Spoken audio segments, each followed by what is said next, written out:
El següent premiat va ser un autèntic pioner.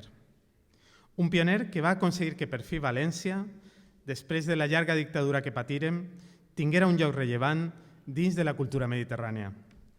Un pioner en reconstruir la democràcia on ja havia deixat d'existir i un pioner en el desenvolupament d'un projecte europeu sòlid, respectuós amb els drets humans i que va aconseguir que la seva tasca transcendira a nivell global.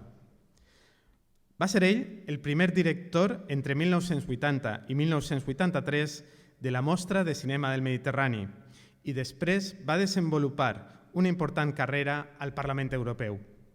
Quan l'acabà, va tornar a ser professor fins a la seva jubilació. I sempre va posar el màxim d'entusiasme, respecte i passió en totes les aventures que va encetar durant la seva vida. Malauradament, ens va deixar aquest mes de juny.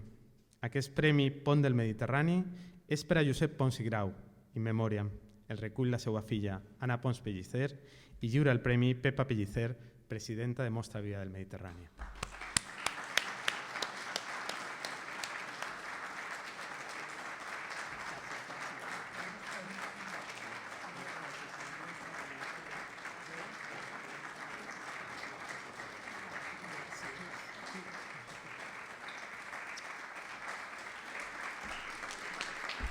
Bona nit. Moltes gràcies a tots i a totes. Estic convençuda que mon pare estaria molt agraït del premi que avui li heu lliurat.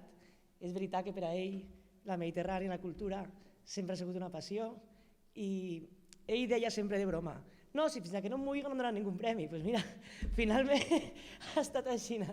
Però estic convençuda que allà on estiga i ens estiga veient estarà molt agraït a tot el que heu fet possible aquest reconeixement cap a ell.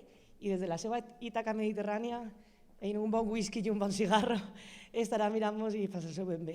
Així que, com vaig dir ahir, jo penso que és un pont del Mediterrani, però un bon pont del Mediterrani.